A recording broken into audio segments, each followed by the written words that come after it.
Rough wind when he went to land. Just using his ailerons, which were on the main wings, was going to make things difficult.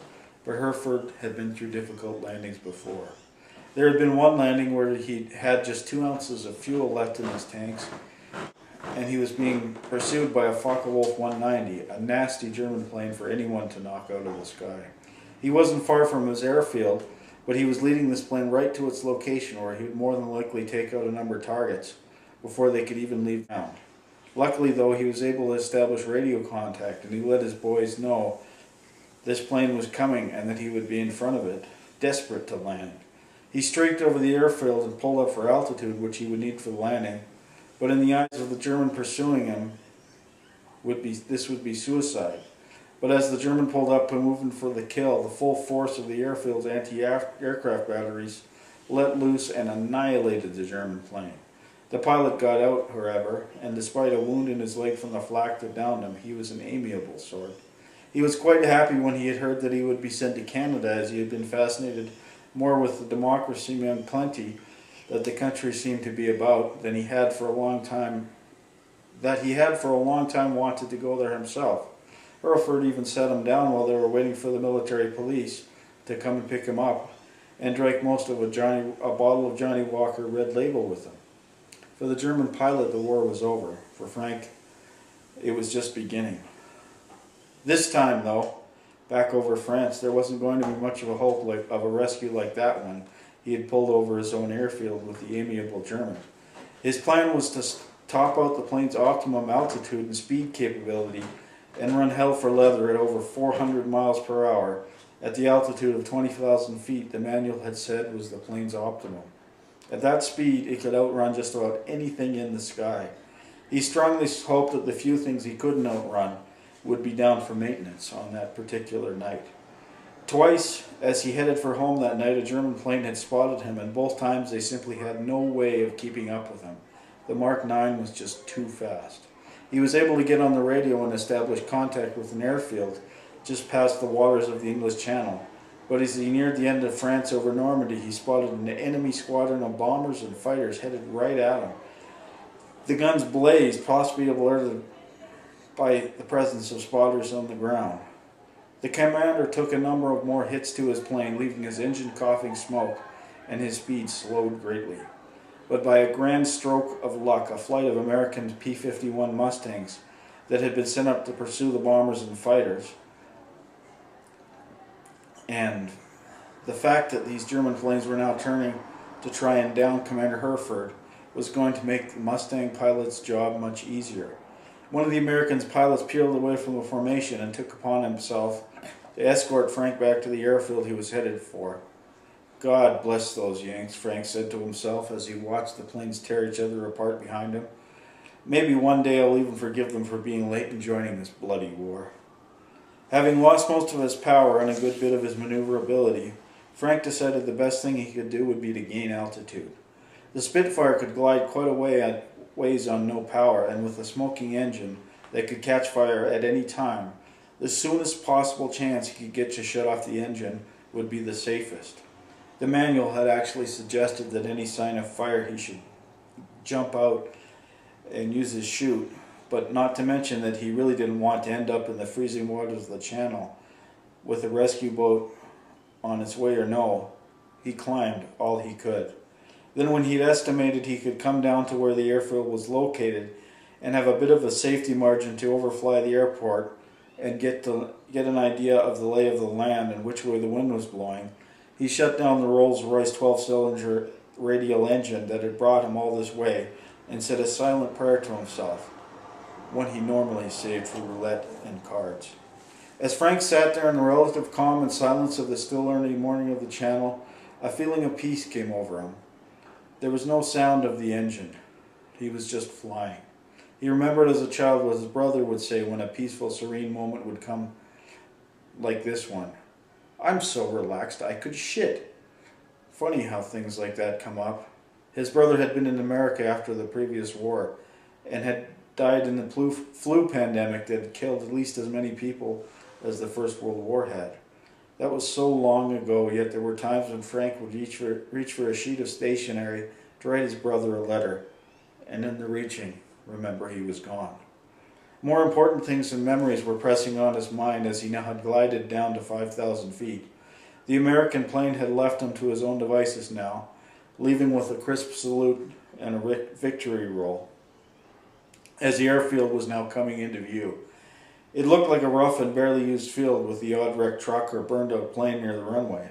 This could have been one of the earlier fields of the war or even the previous war, now abandoned except for skeleton staff that were there to help bring in damaged aircraft from missions gone wrong, just like this one.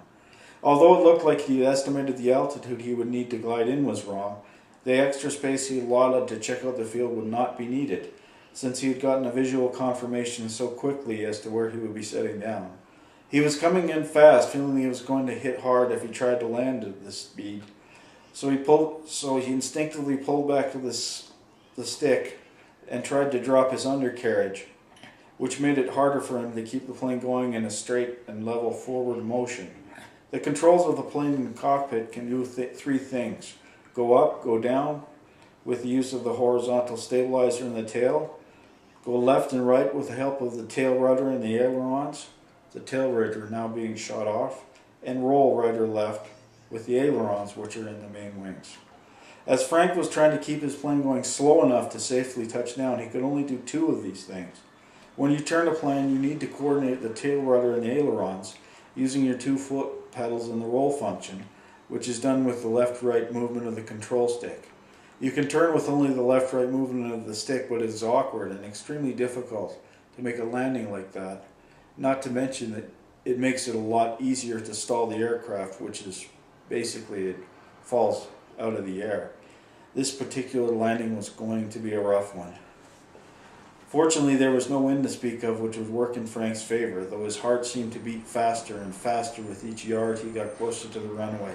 In one instance, as he drew in, he over-controlled and his plane went back and forth, and as he had tried to right it, he had to fight and unlearn how to turn with rudders. He lowered his flaps as he eased through 1,500 feet, which are the 2 flaps of movable control surface on the inside of each wing. Lowering them meant turning a crank which kept them in one spot, causing air to move faster over the top of the inside of the wing and slower over the bottom, giving more lift at lower speeds. He delayed this action to 1,500 feet because though it made it easier to fly a slow-moving plane, it drew from the plane's inertia or forward-moving force, and this was something Frank was getting a little bit low on. He was slowing down just slightly too fast. The seconds ticked by, and Frank kept a close eye on the windsock. A sudden gust could set him off course, and that would be a disaster to say the least.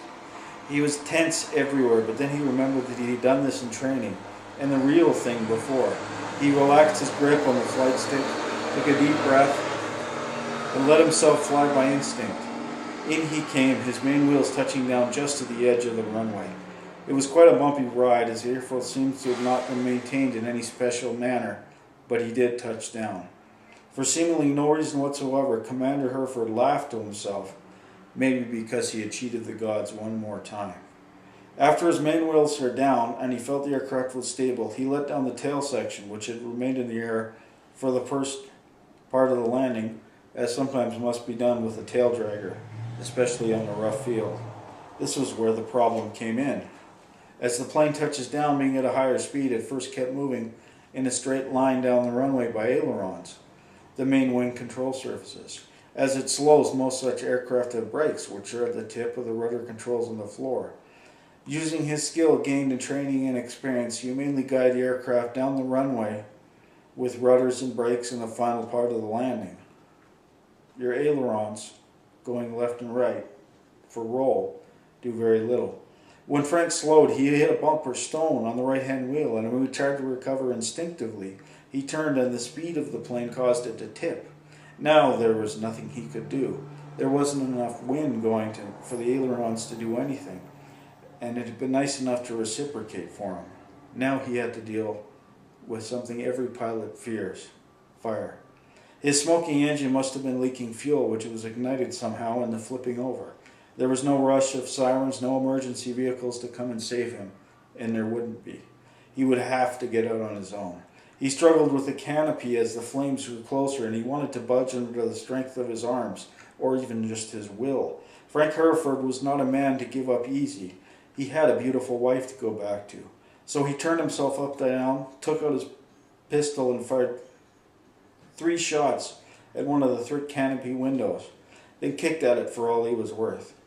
Somehow it popped out, and as he tried to exit the cockpit through the hole, he had no luck. He decided he himself could fit, but not his flight gear and clothing.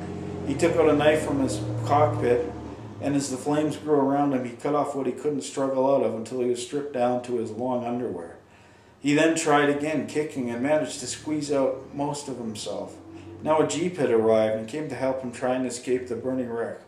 The 2 of them working together got Frank out, though the flames and spitting oil did a good job on what was left of his uniform. The 2 of them scrambled away, knowing the plane could blow at any second.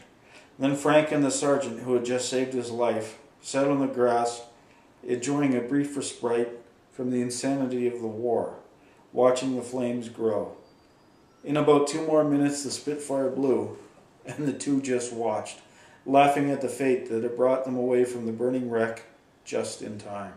The sergeant, a Canadian, offered a suggestion that they should get some sausages from the mess to cook over the fire. If it wasn't an oil fire, I'd agree with you. Say, what normally happens here when a pilot lands here at this time of night? Well, I billet him in that building, sir, he said, pointing to a comfortable-looking prefabricated structure. Then in a day or 2, they send someone to get you. 2 days, eh? Any liquor about? I keep a fair-sized stash in my quarters, yes. Well then, Sergeant, you and I are going to have a good time getting to know each other for the next 2 days. Sometimes it seems I haven't had a good drink since this bloody war started. I know exactly how you feel, sir. I'll get you some coveralls from the mechanic stores, and we'll sit down by the wireless, and toast the fact that we live to fight another day. Sergeant, I get the feeling that with a recommendation, I'm going to make you in for a medal and a promotion. Maybe a posting away from this little lump of earth. Promotion or no, sir, I'll still have to charge you for the liquor. Stuff is bleeding hard to get around here. Cheap bastard. It's the war, sir. It's the bloody war.